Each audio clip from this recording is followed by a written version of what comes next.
Iran എന്ന സിംഹത്തിന്റെ മടയിൽ കയറിക്കളിച്ച അമേരിക്കയ്ക്ക് ഒടുവിൽ 8ന്റെ പണി കിട്ടിയിരിക്കുകയാണ്. ലോക പോലീസ് എന്ന അഹങ്കാരവുമായിട്ട് പശ്ചിമേഷ്യയിൽ യുദ്ധം നയിക്കാൻ പോയ സൂപ്പർ പവർ അമേരിക്കയ്ക്ക് താങ്ങാൻ കഴിയുന്നതിലപ്പുറം വൻ തിരിച്ചടിയാണ് ഇപ്പോൾ നേരിട്ടുകൊണ്ടിരിക്കുന്നത്. അമേരിക്കൻ പ്രതിരോധ സെക്രട്ടറി പീറ്റ് ഹെഗ്സെത്ത് തന്നെ സെനറ്റ് അപ്രോപ്രിയേഷൻസ് കമ്മിറ്റിക്ക് മുന്നിൽ ഈ ഒരു നാണം കെട്ട തോൽവിയുടെ കണക്കുകൾ സമ്മതിച്ചിരിക്കുകയാണ്. ഇറാന്റെ തന്ത്രങ്ങൾക്ക് മുന്നിൽ അമേരിക്കയുടെ പണപ്പെട്ടിയും ആയുധപ്പുരയും എങ്ങനെയാണ് തീർന്നത് എന്ന് നോക്കാം. അമേരിക്കയുടെ ചരിത്രത്തിലെ ഏറ്റവും വലിയ സാമ്പത്തിക ബാധ്യതകളിൽ ഒന്നായി ഈ ഒരു US-ഇസ്രായേൽ ഇറാൻ യുദ്ധം മാറിക്കഴിഞ്ഞു. ശത്രുക്കളെ സൈനിക ശക്തിയും പണക്കൊഴുപ്പും കാട്ടി വിരട്ടാമെന്ന അമേരിക്കൻ വ്യാമോഹത്തിനാണ് ഇറാൻ അതിർത്തിയിൽ കടുത്ത തിരിച്ചടി ഉണ്ടായിരിക്കുന്നത്. അമേരിക്കൻ പ്രതിരോധ സെക്രട്ടറി പീറ്റ് ഹെഗ്സെത്ത് സെനറ്റ് കമ്മിറ്റിക്ക് മുന്നിൽ സമർപ്പിച്ച ഔദ്യോഗിക റിപ്പോർട്ടുകൾ പ്രകാരം ഈ യുദ്ധത്തിൽ മാത്രം ഇതുവരെ അമേരിക്കയ്ക്ക് വന്നിട്ടുള്ള നേരിട്ടുള്ള ചെലവ് 37.5 ബില്യൺ US$.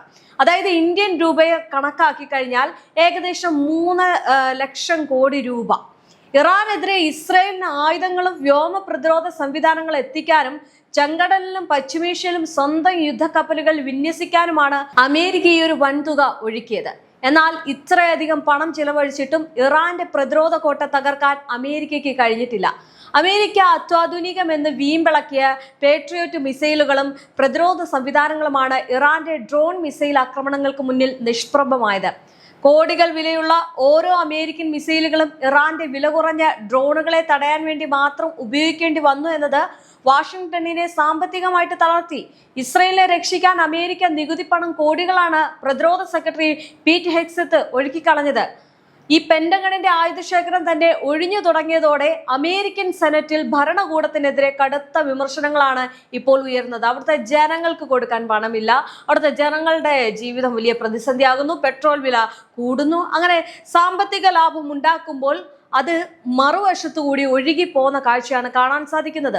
ഈ സാമ്പത്തിക പ്രതിസന്ധിയിലൂടെ കടന്നു പോകുന്ന അമേരിക്കയ്ക്ക് ഈ ഒരു യുദ്ധ ചെലവ് വൻ പ്രഹരമാണ് ഏൽപ്പിച്ചിരിക്കുന്നത്. പല വീഡിയോകളിൽ പറയുന്നുണ്ട് അമേരിക്കയ്ക്ക് സാമ്പത്തിക നേട്ടമുണ്ട്, ശരിയാണ്. പക്ഷെ അതിലുപരി അങ്ങേയറ്റം ഒരു സാമ്പത്തിക ഒഴുക്കലും ഇതിലൂടെ നടക്കുന്നുണ്ട്. അതായത് ഒഴുകി പോവുകയാണ്. ഡോളറിന്റെ മൂല്യത്തെയും അമേരിക്കൻ ആഭ്യന്തര വിപണിയെയും ബാധിക്കുന്ന തരത്തിലേക്ക് ഈ ഒരു യുദ്ധ കണക്കുകൾ മാറിക്കഴിഞ്ഞുവെന്ന് സാമ്പത്തിക വിദഗ്ധർ തന്നെ ചൂണ്ടിക്കാണിക്കുന്നുണ്ട്. ഇറാനാകട്ടെ തങ്ങളുടെ തദ്ദേശീയമായിട്ടുള്ള മിസൈൽ സാങ്കേതിക വിദ്യ ഉപയോഗിച്ച് വളരെ കുറഞ്ഞ ചിലവിലാണ് അമേരിക്കയുടെയും ഇസ്രായേലിന്റെയും വൻ സഖ്യത്തെ പ്രതിരോധിച്ചത്. ഇവിടെ എടുത്തു പറയേണ്ട കാര്യം, ഈ ചിലവ് കുറഞ്ഞ ആയുധങ്ങൾ പ്രഹരശേഷിയിൽ യാതൊരു വിട്ടുവീഴ്ചയും കാണിച്ചില്ല. പണം കുറവ് ഉണ്ട് എന്നുള്ള കാര്യമല്ലാതെ അതിൻ്റെ നീക്കത്തിനോ അല്ലെങ്കിൽ അതിൻ്റെ യാതൊരു പ്രവർത്തനങ്ങൾക്കോ അങ്ങനെ കുറവോ കുറ്റോ ഒന്നും കാണാൻ സാധിച്ചില്ല. കാരണം കൃത്യമായിട്ടത് വന്ന് പതിച്ചിട്ടുണ്ട്. അത്യാധുനിക സാങ്കേതിക വിദ്യ ഉണ്ടെന്ന് അഹങ്കരിച്ച അമേരിക്കയെ കേവലം ഒരു ഡ്രോൺ തന്ത്രങ്ങൾ കൊണ്ട് ഇറാൻ നിലംപരിശാക്കി എന്ന് പറയുന്നത് ഇറാൻ ആ ഒരു കാര്യം നടത്തുമ്പോൾ തന്നെ അല്ലെങ്കിൽ അതിൽ ഈ അമേരിക്ക സമ്മതിക്കുമ്പോൾ തന്നെ ചരിത്രത്തിലെ ഏറ്റവും വലിയ നാണക്കേട് കൂടിയാണ് വിളിച്ചു പറയുന്നത്. പശ്ചിമേഷ്യയിലെ അമേരിക്കൻ സാമ്രാജ്യത്വത്തിന്റെ അന്ത്യം കുറിക്കുന്നതാണ് ഈ യുദ്ധമെന്നാണ് രാഷ്ട്രീയ നിരീക്ഷകർ വിലയിരുത്തുന്നത്. ഇസ്രായേലിനൊപ്പം ചേർന്ന് ഇറാനെ തൊട്ടുകളിച്ച അമേരിക്കയ്ക്ക് തങ്ങളുടെ സൈനിക മേധാവിത്വത്തിന്റെ അഹങ്കാരം പൂർണ്ണമായിട്ടും ഇവിടെ ഉപേക്ഷിക്കേണ്ടി വന്നിരിക്കുകയാണ്. പ്രതിരോധ സെക്രട്ടറി പീറ്റ് ഹെഗ്സെത്ത് ഈ സെനറ്റിന് മുന്നിൽ വെച്ച ഈ കണക്കുകൾ ഒരു തുടക്കം മാത്രമാണ്. യുദ്ധം നീണ്ടുപോകും തോറും അമേരിക്കയുടെ സാമ്പത്തിക തകർച്ച പൂർണ്ണമാകുമെന്നും ഇറാനുമായിട്ടുള്ള ഈ ഒരു കളി അമേരിക്ക വൻ നാശത്തിലേക്ക് എത്തിക്കുമെന്നും ഉറപ്പായി കഴിഞ്ഞു. പശ്ചിമേഷ്യയിലെ യുദ്ധമുഖത്ത് അമേരിക്കയ്ക്ക് നേരിടേണ്ടി വന്നത് കേവലം ഒരു സാമ്പത്തിക നഷ്ടം മാത്രമല്ല, അവരുടെ അത്യാധുനിക യുദ്ധതന്ത്രങ്ങളുടെ പൂർണ്ണമായിട്ടുള്ള പരാജയം കൂടിയാണ്. ലോകത്തിലെ ഏറ്റവും വലിയ രഹസ്യ അന്വേഷണ ഏജൻസികളും ഉപഗ്രഹ സംവിധാനങ്ങളും ഉണ്ടായിട്ടും ഇറാന്റെ ഭൂഗർഭ മിസൈൽ കേന്ദ്രങ്ങളെക്കുറിച്ചോ അവരുടെ കൃത്യമായിട്ടുള്ള സൈനിക നീക്കങ്ങളെക്കുറിച്ചോ മുൻകൂട്ടി അറിയാൻ പെന്റഗണിന് സാധിച്ചില്ല എന്നത് അമേരിക്കൻ സൈന്യത്തിന്റെ ആത്മവിശ്വാസത്തെ പാടെ തകർത്തിരിക്കുകയാണ്. ഇനി മറ്റൊരു കാര്യം കൂടി പറയാം. ഈ പറയുന്നത് പോലെ തന്നെ ഇത്രയും സംവിധാനങ്ങളുണ്ട്, അത്യാധുനിക ഈ മിസൈൽ സംവിധാനങ്ങളുണ്ട്, പേട്രിയോട്ട് ഉണ്ട്. ഇതെല്ലാം ഉണ്ടായിട്ടും അമേരിക്കയ്ക്ക് ഒന്നും തന്നെ ചെയ്യാൻ കഴിഞ്ഞിട്ടില്ല എന്നതാണ്. ഒന്നും ചെയ്യാൻ കഴിഞ്ഞിട്ടില്ല എന്നുദ്ദേശിച്ചത് പിടിച്ചടക്കാൻ കഴിഞ്ഞിട്ടില്ല, ഇറാനെ തീർക്കാൻ കഴിഞ്ഞിട്ടില്ല. അമേരിക്ക വെല്ലുവിളിച്ചത് എന്തൊക്കെയാണ്? ഇറാനെ ഇപ്പോൾ തീർക്കും, ഇറാനെ ഞങ്ങൾ പൂർണ്ണമായിട്ടും തുടച്ചു മാറ്റും, ഇറാൻ ഇനി ഒരു കാരണവശാലും തിരിച്ചടിക്കില്ല, മുഴുവനായി ഞങ്ങൾ അവരെ നശിപ്പിക്കും. എന്നിട്ട് എന്തായി? യുദ്ധം കനക്കുകയാണ്. വീണ്ടും അമേരിക്കയ്ക്ക് വലിയ നഷ്ടമുണ്ടാവുകയാണ്. ഈ അമേരിക്ക വിചാരിച്ച പോലെ കാര്യം ഒന്നും നടന്നില്ല. അത്യാധുനിക മിസൈലുകൾ, വലിയ പണം ഒഴുക്കിക്കൊണ്ട് ഈ മിസൈലുകളൊക്കെ കൊണ്ടുവന്നിട്ട് ഒന്നിനും ഈ പറയുന്ന ഇറാനെ പൂർണ്ണമായിട്ടും തുടച്ചു മാറ്റാൻ കഴിഞ്ഞില്ല എന്നതാണ് ഒരു സത്യം. ഇനി അമേരിക്കയും ഇസ്രയേലും ഒന്നിച്ച് ആക്രമിക്കാൻ വരുന്നു എന്ന് ഉറപ്പായിട്ടും ഇറാൻ ഒരടി പോലും പിന്നോട്ട് പോയില്ല.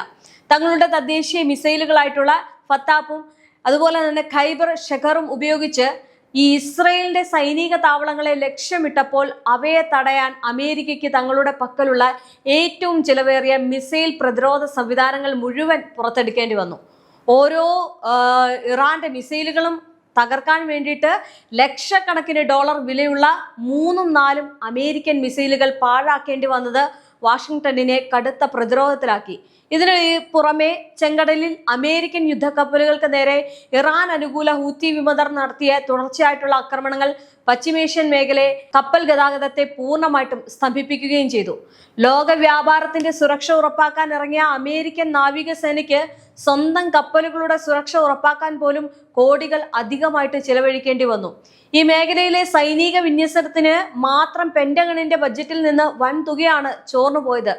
ഇനി പ്രതിരോധ സെക്രട്ടറി പീറ്റ് ഹെഗ്സെറ്റ് പുറത്തുവിട്ട ഈ കണക്കുകൾ അമേരിക്കൻ ജനതകൾക്കിടയിലും കടുത്ത അമർഷത്തിന് കാരണമായിട്ടുണ്ട്. രാജ്യത്ത് പണപ്പെരുപ്പവും തൊഴിലില്ലായ്മയും രൂക്ഷമായിരിക്കുന്ന സമയത്താണ് ഈ ജനങ്ങളുടെ നികുതി പണം എടുത്ത് പശ്ചിമേഷ്യൻ അല്ലെങ്കിൽ ഇസ്രയേലിന് വേണ്ടിയിട്ട് യുദ്ധം ചെയ്യാൻ ഒഴുക്കിക്കളയുന്നത്. ഇതെന്തിനാണെന്ന ചോദ്യം അമേരിക്കൻ തെരുവുകളിൽ ഉയർന്നു കഴിഞ്ഞിട്ടുണ്ട്. വരാനിരിക്കുന്ന തെരഞ്ഞെടുപ്പുകളിൽ അത് നിർണായകമാവുകയും ചെയ്യും. ഈ ജനരോഷം കനത്ത തിരിച്ചടിയാകുമെന്നുള്ള കാര്യത്തിൽ യാതൊരു സംശയവുമില്ല. കാരണം തെരുവുകളിൽ ഇറങ്ങി യുദ്ധം വേണ്ട എന്ന് പറഞ്ഞ് കുറച്ചുപേർ തെരുവുകളിൽ ഇറങ്ങി പ്രതിഷേധം നടത്തുന്നു. ഈ ട്രംപിന്റെ നയങ്ങൾക്കെതിരെ പ്രതിഷേധം നടക്കുന്നു. സെനറ്റ് അംഗങ്ങൾ അല്ലെങ്കിൽ സെനറ്റിൽ താൻ ഒരു ബില്ല് പാസ്സാക്കാൻ പോകുമ്പോൾ അനുകൂലിക്കുന്നില്ല. തനിക്കെതിരെയുള്ള ബില്ല് പാസ്സാക്കുമ്പോൾ തൻ്റെ പാർട്ടിയിൽ നിന്നുള്ള അംഗങ്ങൾ പോലും അതിനെ അനുകൂലിക്കുന്നു. അങ്ങനെ ആകെ മൊത്തത്തിൽ വലിയ പരാജയം അല്ലെങ്കിൽ വലിയ വെല്ലുവിളിയും ഒക്കെ ഉണ്ടായിരിക്കുകയാണ് ട്രംപിന്. ചുരുക്കത്തിൽ ഇറാനെ ഒരു പാഠം പഠിപ്പിക്കാൻ ഇറങ്ങി പുറപ്പെട്ട അമേരിക്കയ്ക്ക് സ്വന്തം പതനത്തിന്റെ വഴി വെട്ടേണ്ടി വന്ന അവസ്ഥയാണിപ്പോൾ. സാമ്പത്തികമായിട്ടും സൈനികമായിട്ടും അമേരിക്ക ഒരുപോലെ തളർത്താൻ കഴിഞ്ഞു എന്നത് ഇറാന്റെ തന്ത്രപരമായിട്ടുള്ള വിജയമായിട്ടാണ് കാണിക്കുന്നത്.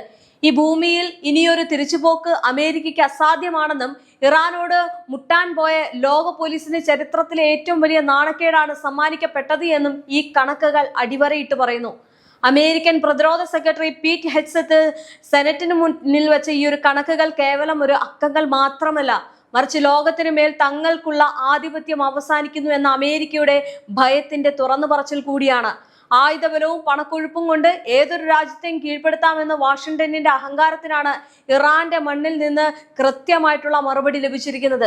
വെനസ്വല പോലെ ഇറാനെ കീഴ്പ്പെടുത്താമെന്ന് കരുതിയ അമേരിക്കയ്ക്ക് തെറ്റി. അത് വെനസ്വലയല്ല, ഇറാൻ ആണെന്ന് മനസ്സിലാക്കിക്കൊണ്ട് യുദ്ധത്തിൽ നിന്ന് പിന്മാറേണ്ടി വന്നു. കോടികൾ ഒഴുകിയിട്ടും ഇസ്രയേലിനെ രക്ഷിക്കാനോ ഇറാനെ തളർത്താനോ കഴിയാതെ പോയ അമേരിക്കയ്ക്ക് ഈ യുദ്ധം ചരിത്രത്തിലെ ഏറ്റവും വലിയൊരു പാഠമായിരിക്കും. ലോക പോലീസിന്റെ പതനവും ഇറാന്റെ തന്ത്രപരമായിട്ടുള്ള മുന്നേറ്റവും വരും ദിവസങ്ങളിൽ പശ്ചിമേഷ്യയുടെ രാഷ്ട്രീയ ഭൂപടം തന്നെ മാറ്റിമറിക്കുമെന്നുള്ള കാര്യം ഉറപ്പാണ്.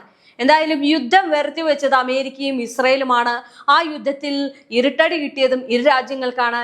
ഇപ്പോൾ ഇസ്രയേലിനെ രക്ഷിക്കാനും കഴിയുന്നില്ല, അതോടൊപ്പം തന്നെ ഈ പറയുന്ന ഇറാനെ പൂർണ്ണമായിട്ടും തകർക്കാനും കഴിയുന്നില്ല. ഇതിനിടയിൽ പെട്ടിരിക്കുകയാണ്, സാമ്പത്തികമായിട്ട് പെട്ടിരിക്കുകയാണ്. ഇനി ഈ നവംബറിൽ തെരഞ്ഞെടുപ്പ് വരുമ്പോൾ പൂർണ്ണമായിട്ടും ഒന്നുകൂടി പെടുമെന്നതിൽ യാതൊരു സംശയവുമില്ല. അതിനിടയിലാണ് ഇസ്രായേൽ പ്രധാനമന്ത്രി ബെഞ്ചമിൻ നെതന്യാഹുവിന്റെയും അമേരിക്കൻ പ്രസിഡന്റ് ഡൊണാൾഡ് ട്രംപിന്റെയും തലയ്ക്ക് വില പറഞ്ഞ് ഒരു കൂട്ടം ജനത ഒരു രാജ്യത്തിരിക്കുന്നത്. ആ രാജ്യം ഇനി ഏത് നിമിഷമാണ് എപ്പോഴാണ് കൊല്ലുന്നത് എന്നൊന്നും പറഞ്ഞിട്ടില്ല. പക്ഷെ അവർ പറയുന്നത് ചെയ്യുമെന്നത് അവർ തെളിയിച്ചിട്ടുള്ളതാണ്. ചരിത്രം അങ്ങനെയാണ്. കഴിഞ്ഞ ദിവസങ്ങളിൽ നടക്കുന്ന ഈ യുദ്ധങ്ങൾ പോലും അവർ പറഞ്ഞ നിലപാടിൽ നിന്നുകൊണ്ട് ചെയ്തിട്ടുള്ളതാണ്. അതുകൊണ്ട് തന്നെ ഒരു ഹിറ്റ് ലിസ്റ്റിൽ വരുന്ന ഈ രണ്ട് ഈ പ്രധാനമന്ത്രിയുടെയും പ്രസിഡന്റിന്റെയും പേര് വരുമ്പോൾ ആ പേര് അല്ലെങ്കിൽ ആ പേരുള്ള ആളുകളെ കൊല്ലണമെന്ന് ഇറാൻ ജനതയും ഇറാനും പറയുമ്പോൾ, അല്ലെങ്കിൽ ഔദ്യോഗികമായിട്ട് അവരുടെ ഒരു പ്രിന്റിൽ ആ ഒരു പത്രപേപ്പറിൽ അത് പ്രിന്റ് അടിച്ചു വരുമ്പോൾ അതിൽ നിന്ന് ഒരു കാര്യം വളരെ വ്യക്തമാണ്, അത് സംഭവിക്കും എന്നുള്ളത്. കാരണം അത്തരത്തിലേക്കുള്ള നീക്കങ്ങളാണ് ഇറാൻ നടത്തുന്നത്. ഇവിടെ വലിയ സാമ്പത്തിക നഷ്ടമുണ്ടാകുകയാണ്. ഇപ്പോൾ ജീവന് ഭീഷണിയായിട്ട് മാറിക്കൊണ്ടിരിക്കുകയാണ്.